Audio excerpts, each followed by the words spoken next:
तं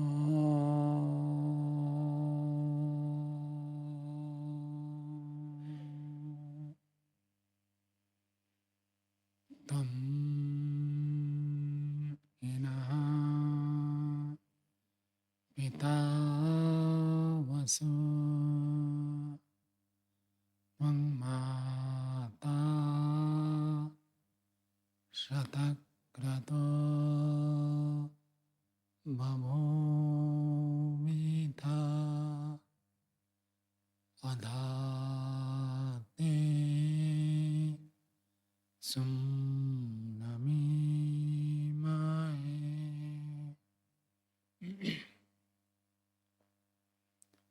समादरणीय स्वामी परमार्थ देव जी,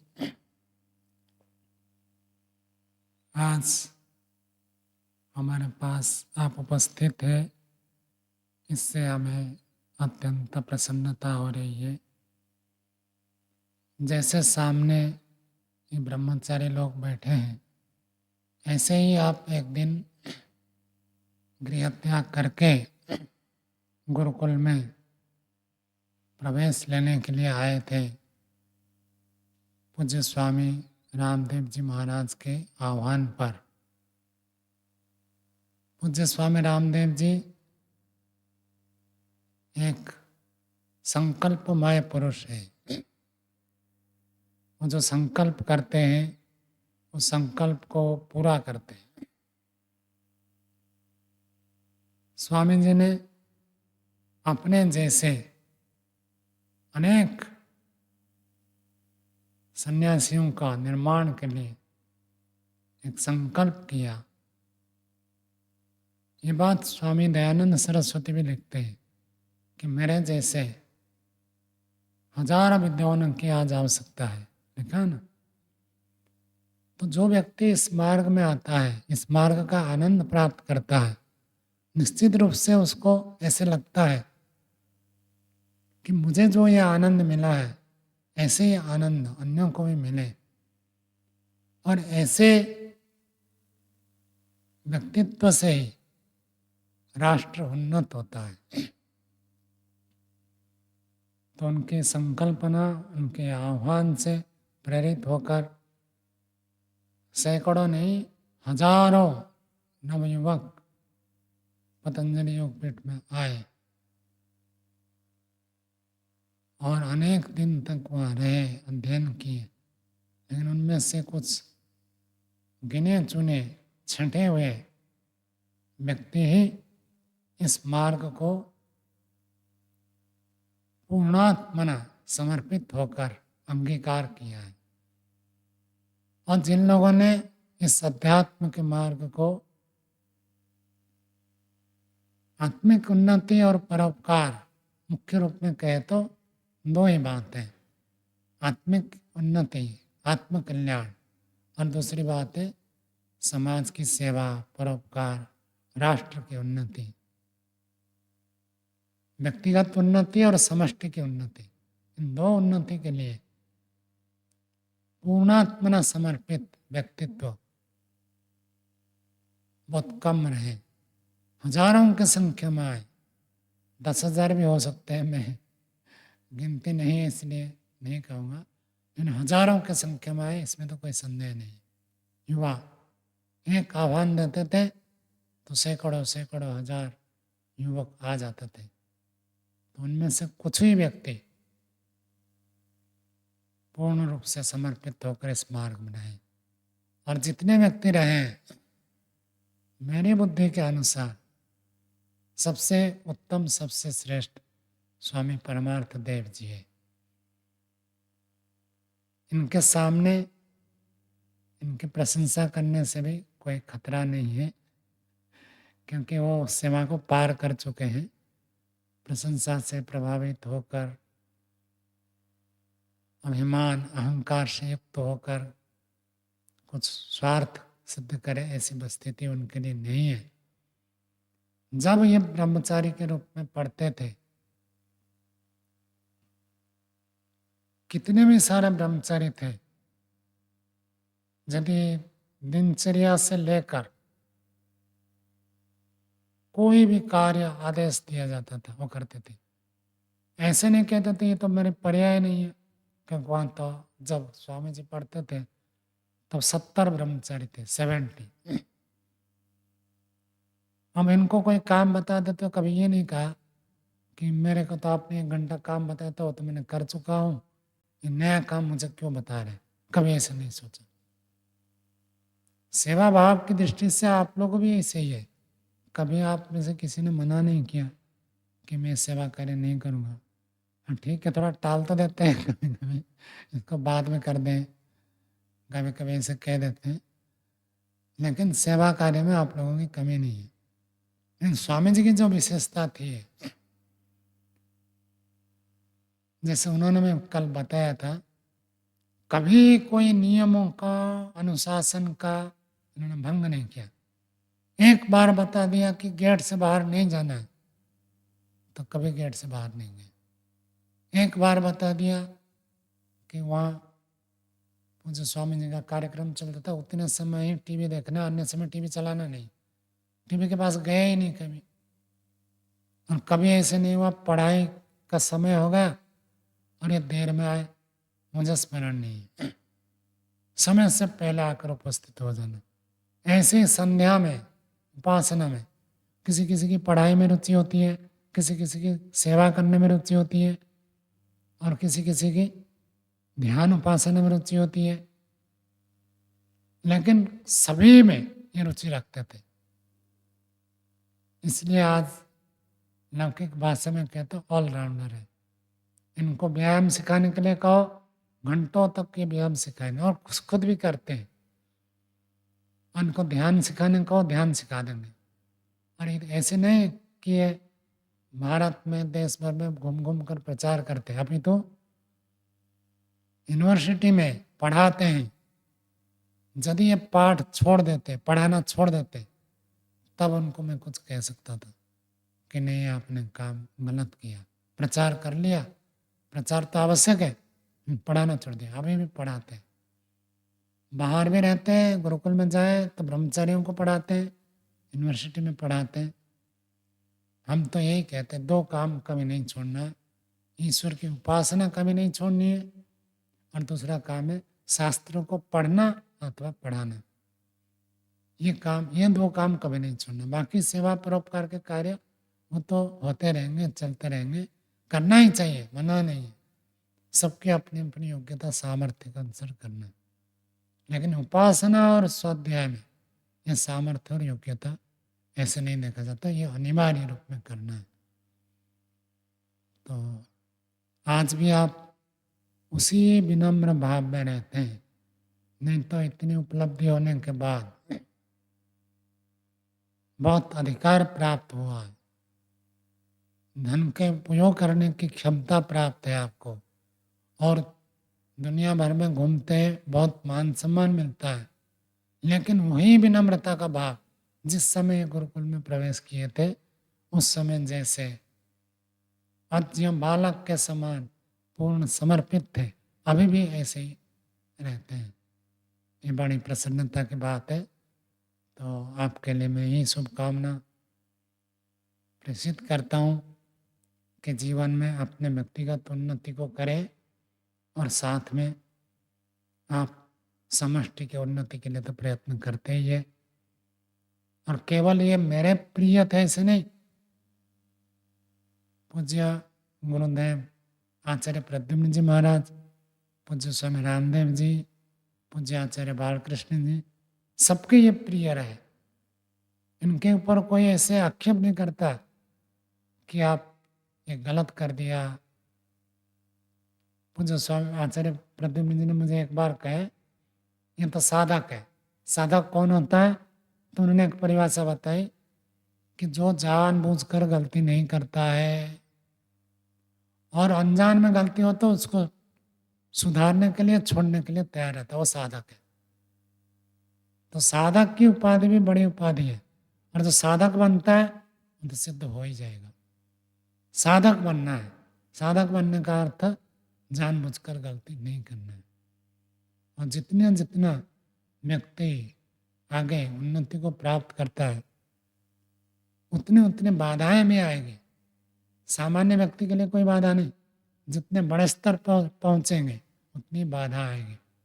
और सब स्थिति में ईश्वर को हम साथ लेकर चले तो बाधा विघ्न अपने आप समाप्त हो जाए। यदि हमने गलती नहीं की है तो दूसरे लोग कितनी भी गलती करें, हमको उसके लिए चिंतित होने की आवश्यकता नहीं है। और यदि हमने गलती की है तो हम उसको छोड़ने के लिए तैयार है। दूसरा कहे ना कहे तो उसके लिए हमको चिंतित होने की आवश्यकता नहीं है। हमारे जीवन का कसौटी मनुष्य नहीं है, हमारे जीवन की कसौटी परमात्मा है। हमेशा ये देखते रहना चाहिए मैं परमात्मा के अनुकूल कर रहा हूँ या प्रतिकूल कर रहा हूँ। यदि अनुकूल कर रहा हूँ तो मैं ठीक हूँ, तो फिर भी इनकी बहुत इच्छा रहती है कुछ उपदेश दे सुने।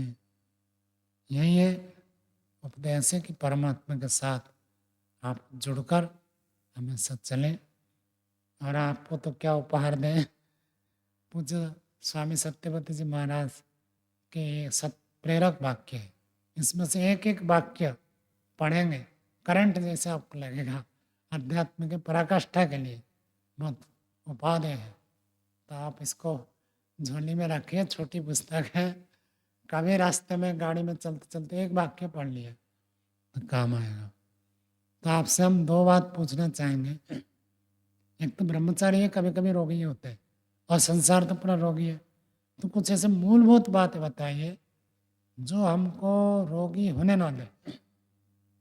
कुछ ऐसे मूल बात, ज़्यादा समय तो नहीं, संक्षेप से आप जो बताना चाहें बता दीजिए। दूसरी बात है, ये जो आपके अंदर प्रवृत्ति थी कि मैं कभी भी जानबूझकर गलती नहीं करूँगा, ऐसे नहीं कि आप गलती कर रहे थे, बहुत उटपटांग थे, आपको सुधार कर हमने ठीक किया, ऐसी बात नहीं है।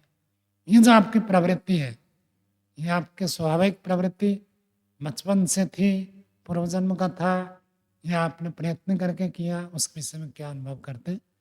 10-10 मिनट आप उसको प्रस्तुत कीजिए।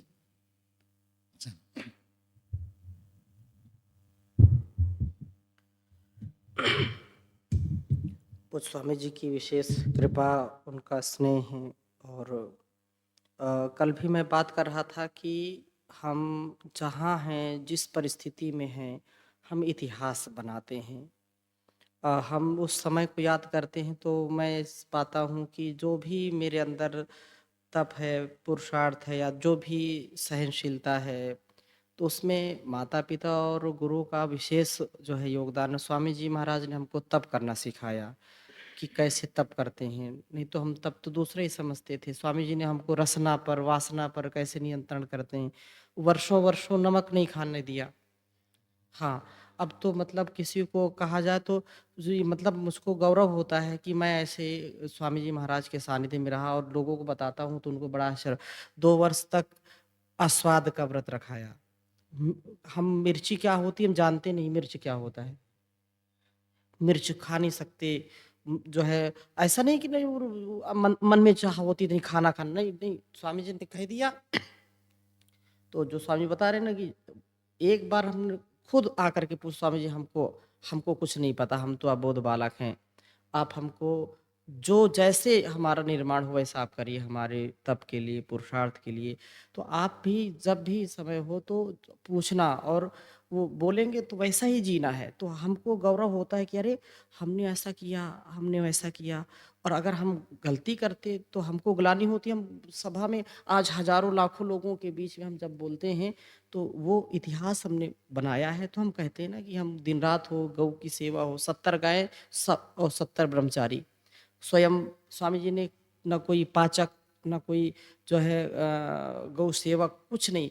हम लोग गाय की सेवा करते थे, लीपते पोतते थे, गोबर भी उठाना, चारा काटना, चारा खेत से लाना, पत्थर उठाना, बर्तन मांजना, भोजन बनाना, सबकी पर्याय अलग अलग होती थी। इस समय पाकशाला के भगोने, कढ़ाई कौन मांजेगा, सबकी एक सिस्टमेटिक व्यवस्था होती थी।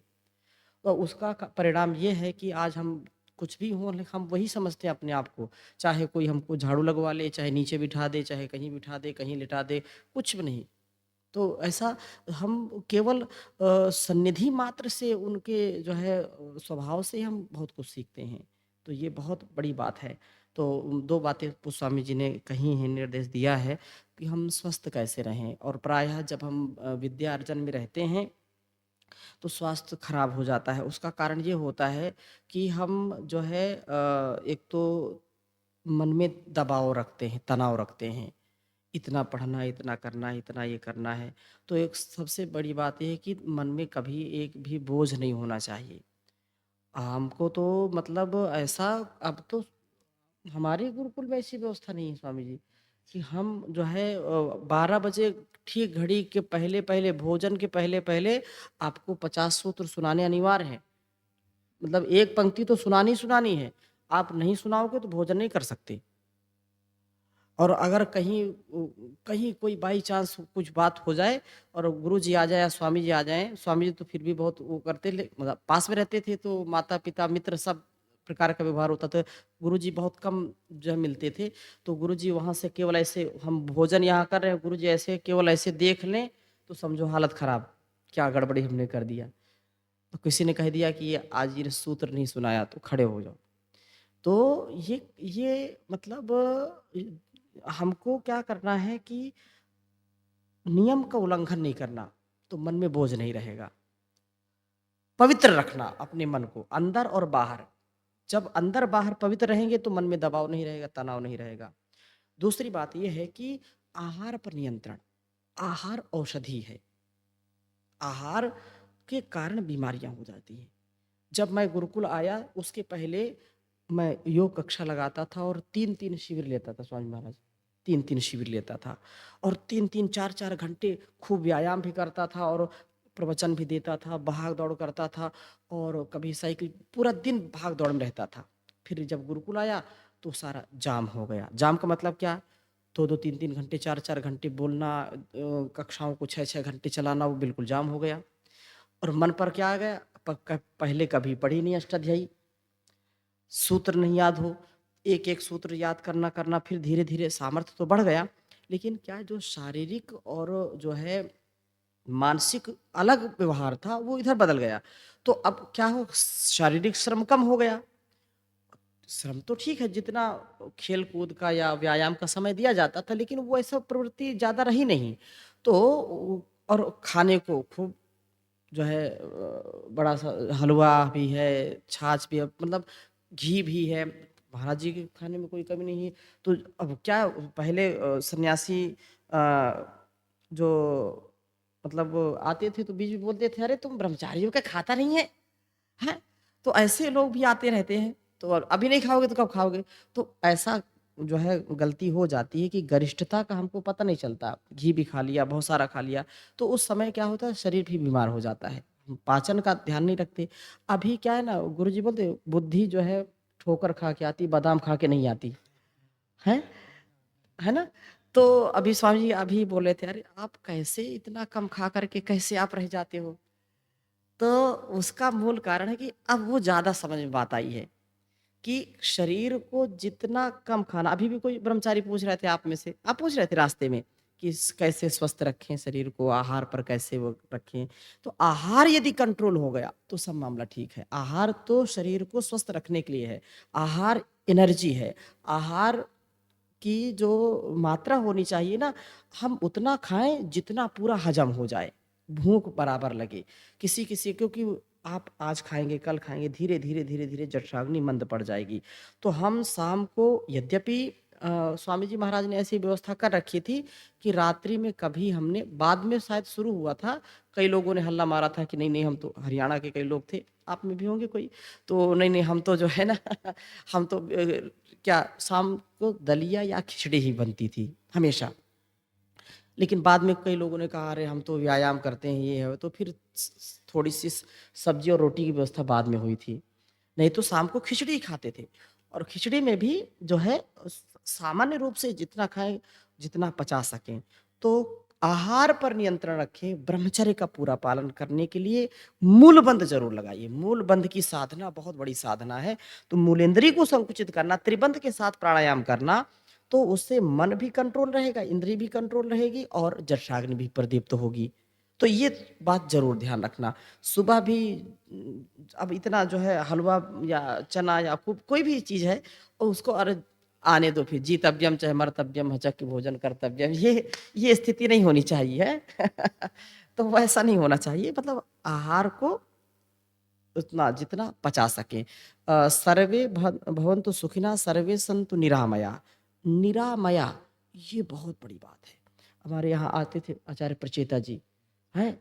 हिताहारा मिताहारा अल्पाहारा शयेन नातान् वैद्य चिकित्सन्ति आत्मनस्ते चिकित्सका। एक भुक्तम सदारोग्यम द्विभुक्तम बलवर्धनम त्रिभुक्तम सदारोगम चतुर्भुक्तम तुमारकम। हैं? तो ये सारी बातें पहले कम समझ में आती थी, अरे आचार्य जी तो ऐसे बोलते रहते हैं। लेकिन अब वो बात समझ में आती है कि अगर बल बढ़ाना है तो 2 बार का आहार पर्याप्त है। और सुबह भी खूब जो है तान के खा लिया, दोपहर में भी खा लिया, शाम को भी खा लिया, तो जठराग्नि, आमय जो है जितना संतुलित हो उतना होना चाहिए। ज़्यादा होगा तो वो रोग का कारण बनेगा, खट्टी डकार आएगी, उससे रक्त रस, रक्त, मांस, मेद, मज्जा, अस्थि, शुक्र सब दूषित हो जाते हैं। तो जो शरीर बनना चाहिए वो बनता नहीं फिर। तो वो जो पुष्ट होना चाहिए वो नहीं बनता, इसलिए ये वात पित्त कफ भी संतुलित रहे तो आहार की बड़ी भूमिका है। तो जब ऐसा लगे तो जो है कहते हैं कि लंघनम परमौषधम। जब लगे कि तो उस दिन व्रत रखिए, भोजन मत करिए, उपवास करिए, उपासना करिए, 2 चीज़ें। तो एक तो रोग की दृष्टि से आहार सबसे बड़ी औषधि है। औषधि के रूप में इसका सेवन करिए। ना अति, ना न्यून, मतलब सम मात्रा में। और दूसरा जो स्वामी जी ने कहा कि स्वभाव कैसे अपने आप को संतुलित रखना हर परिस्थिति में, तो मैंने तो एक ही जो है सूत्र जीवन का रखा है, समस्या नहीं समाधान में रहो। समाधान, ना समस्या घर के लिए बनो, ना परिवार के लिए बनो, ना जहाँ रहते हो ना वहाँ के लिए बनो, ना अपने लिए बनो।